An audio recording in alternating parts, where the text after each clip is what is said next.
Hi and welcome back. I've just finished filming another Irish landscape tutorial for my Patreon group, and I really liked the rock formations that I was painting, so I thought I'd do a tutorial showing you how I scrape out rocks or etch out using the corner of a plastic store card to create some texture and simple rock shapes.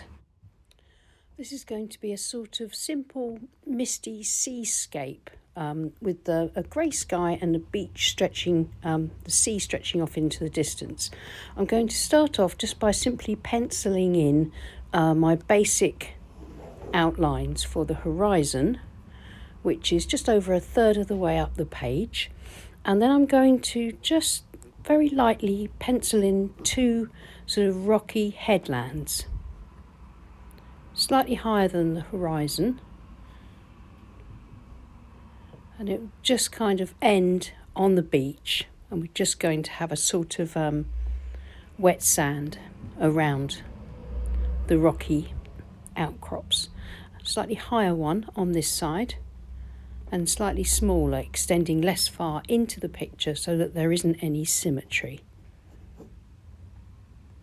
Just a few lines just for the lay of the sand.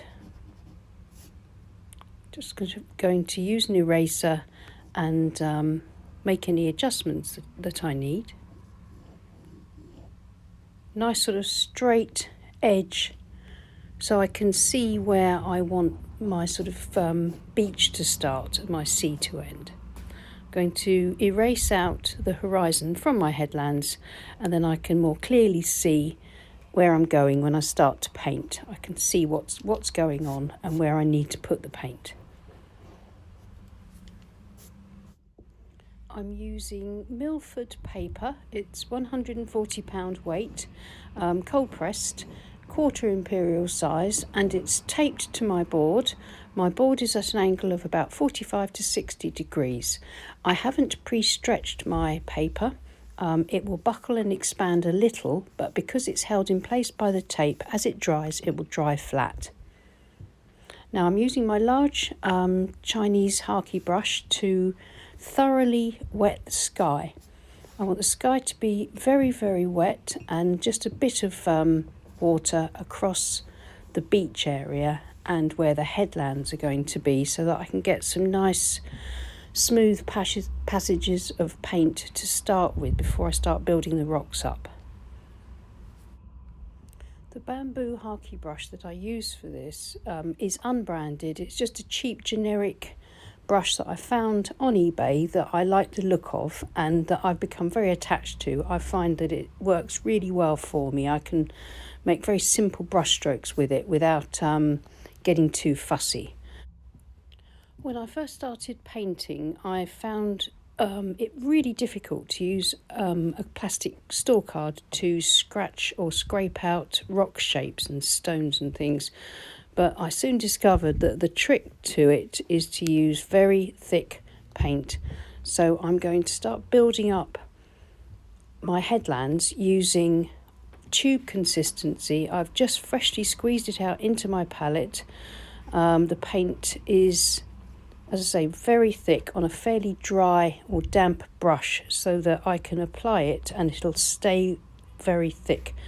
I'll list my colours and materials below, but I think what I've got here is Payne's Grey, Raw Sienna, Burnt Sienna, Sepia and Indigo, and I'm dipping sort of randomly into those colours and building up my headlands and sweeping it across the wet beach and adding a bit more water to get some colour across the beach. Now I'm doing the same with the sky, but I've only got a small amount of paint on my brush, and as you can see, I'm drawing it from side to side quite rapidly with horizontal brush strokes, and that's giving me a mixture of those colours, and it's giving me a lovely neutral grey, which, because my board is at an angle, is now very slowly running down the damp page and it should diffuse down nicely and just give me a very gentle sky. Now, because my beach area was sort of fairly randomly wetted at the beginning, my paint is sort of running quite freely in places and randomly, but I don't mind because gravity is taking it downwards, and I'm hoping it'll give me some nice sort of almost reflection marks if I allow that to run. I'm getting in some darks, more sepia, Payne's grey and indigo. I'm focusing on those colours, and I'm focusing now on building up plenty of thick paint into my rocks so that when I come to do the card etching, then I've got plenty of paint to work into. I'm going to flick some clean water into the sand, the wet sand area, just to add some texture. That'll give me some little runbacks and blooms and bits of texture. And then I'm going to flick some darker paint in, a mixture of the Payne's grey, the indigo and the sepia, just for a little bit of paint spatter across that area as well. It all adds to the texture. It's all still wet, so it will soften out. I've just got a couple of splashes in the sea, so I'm just going to brush those out while it's still wet because I want to keep that sea area nice and clean. If you're going to do spattering, you can place a sheet of paper over your sky or sea area so that it keeps it clean. I didn't think of that this time though. I'm just going to pull my flat brush through the sand, see if I can lift out any paint yet, and it's still too wet, it'll just fill it back in again. So I think before I can do any lifting, I'm going to have to let it dry a little bit more. But I'm just going to build up just a bit more paint before I start lifting out my rocks.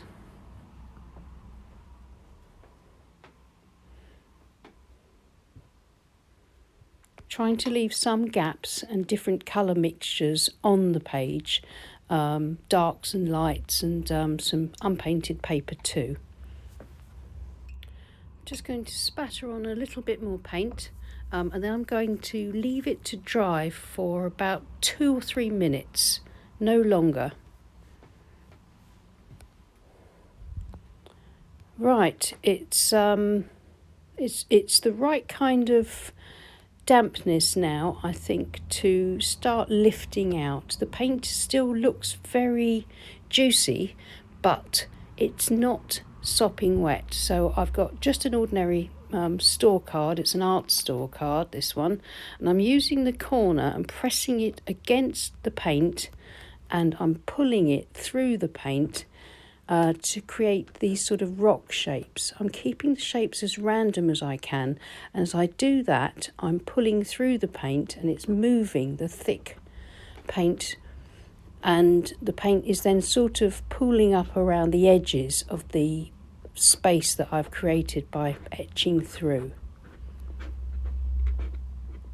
Keeping my card strokes fairly sort of horizontal, just to kind of emphasize the look of rocks and boulders, stones of all different sizes.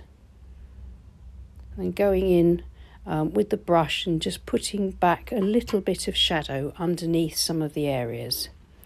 And then a bit more card scraping, maybe some larger ones through the top.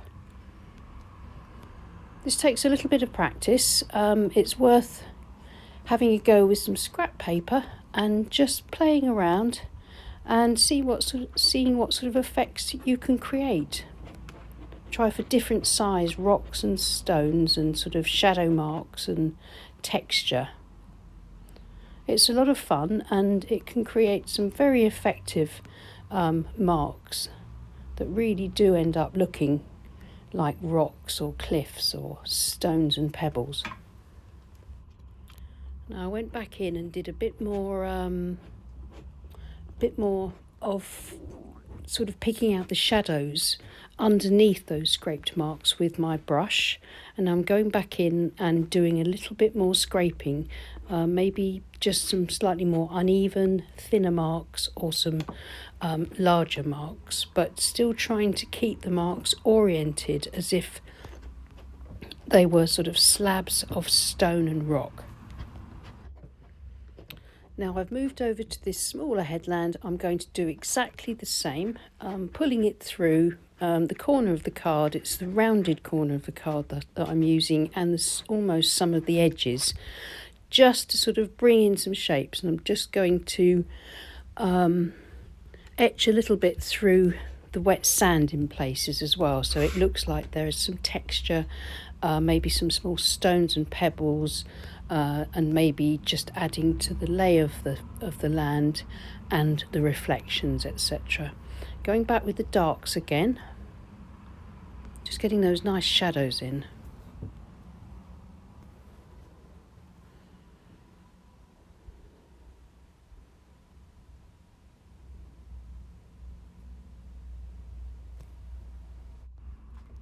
Now I'm going to take my 3/4 inch flat brush, clean and damp, and I'm just going to lift out some horizontal lines, just a couple, to really make the wet sand glisten and gleam a bit.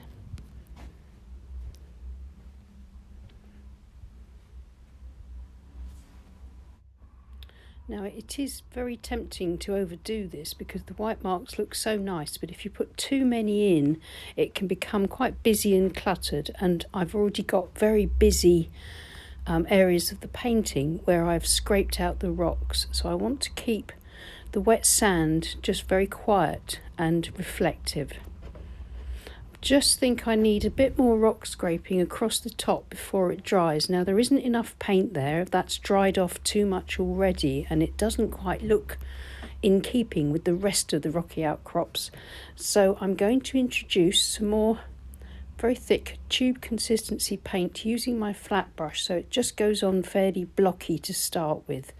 I'm just going to do the same across the top of this outcrop because I'm assuming that this is going to be too dry to scrape. I just think I need to have some of that same sort of texture across the top of the rocks, and that's better. I can get in some of those similar sorts of marks and just flatten off the tops of those rocks just a bit more so they stand out against the sky.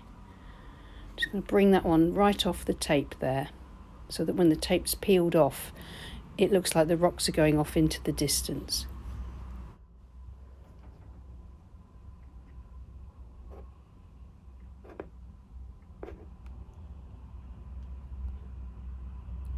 Now I think that will do. The next thing I'm going to do is leave the painting to dry completely, and then I'll come back and put in some shadows and any finishing touches.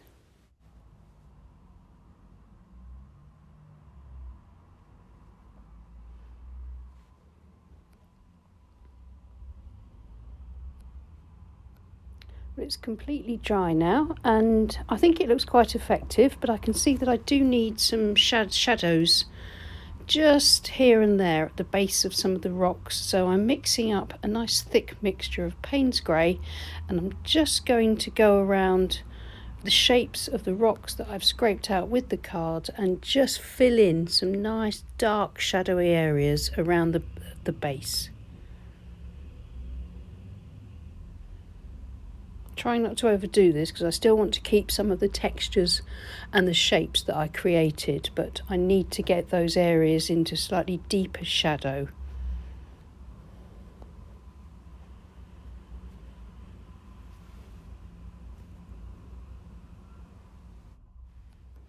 I'm using my small Chinese calligraphy brush for this. I'm finding it very versatile.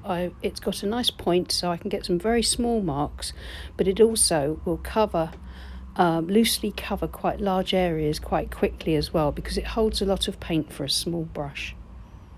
Just working across this side now, trying to get in the kind of, to bed the rocks into the land a bit more, into the sand a bit more, if you know what I mean.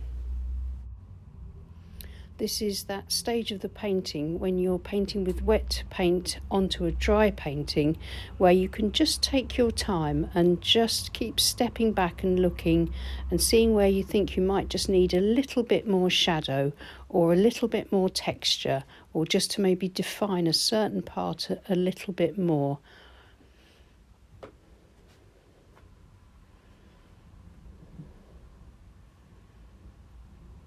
Putting in these final darks that really makes the whole outcrop sort of pop a bit. All the rocks become fairly three-dimensional.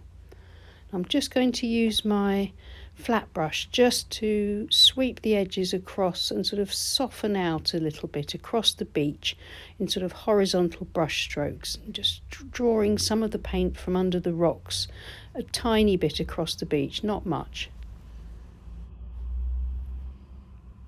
Again, at this stage, I'm being quite careful just to use the brush very gently and very delicately, just to sort of add some finishing touches here and there, because I like the way it looks at the moment. And so this is really the last phase for this part of the painting.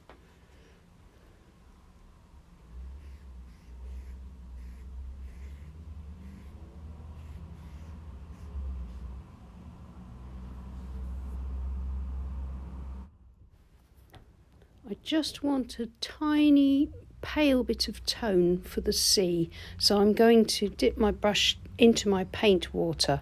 There's no paint on this brush really, it's just my dirty paint water, which is quite grey, and I'm just going to pull that very carefully across, keeping the horizon nice and straight, and it just adds just enough tone to give me the misty look that I want for the distant sea and the distant horizon. Just a very faint difference between the sky and the sea.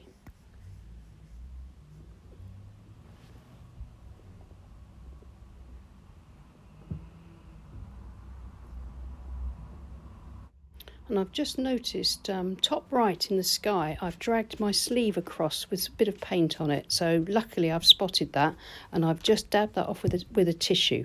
That could have been a disaster, but saved by the tissue.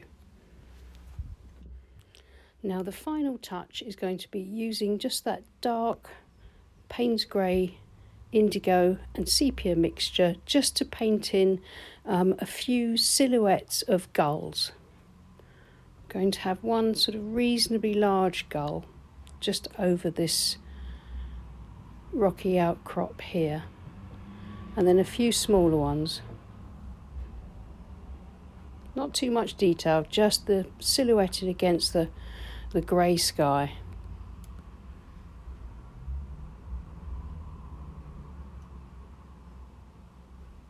You could add a bit of white gouache to your gulls if you wanted to, but I think I'm just going to leave them quite dark, as I say, silhouetted against the sky. I'm using my fine rigger. I think it's a number 1. I'm afraid I'm not sure what the brand is because it's worn off, but it's a nice natural hairbrush. I really like this for anything very fine, like birds.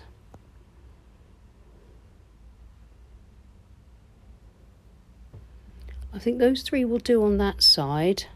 I think I'm just going to just add a few more over the headland on the left as well.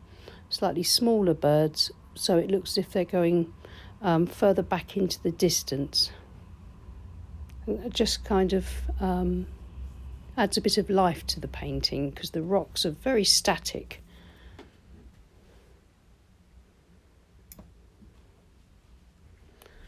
Just going to dab very gently just to take out any extra dark paint from the gulls there, so they just soften back into the sky a little bit more. And I'm going to call that finished now. I think that looks quite effective. I think it's time to remove the tape and have a look and see how it looks with a nice clean white border, pulling the masking tape carefully away from the painting, and that means that if it was to tear the paper, it will tear away from the painting and not actually into your work. Take your time with pulling it off. I can already see that the clean white border really brings out the gentle graduated wash of the sky and the contrast and shapes of the rocks that we've etched in using the corner of a plastic store card. You can use a palette knife for that as well, but I like the soft rounded corner of the card. I like the way it works, and if we look a little bit closer we can see the shapes. We can also see the shadows, and we can see how the scraped out rocks contrast with a very soft sky. So I hope that's been helpful to you. I hope you'll try it out, as it's a really interesting method, and if you just remember to make sure that your paint is thick enough and not too wet. If it's too wet, when you scrape out it'll just fill back in again. Thanks so much for watching. Please like and subscribe if you haven't already, because that really helps with my reach, and if you click on the bell icon you'll be notified every time I post a new video. And lastly, thank you so much to my lovely Patreon group who support this channel. Thanks so much, and I'll see you again soon. Bye.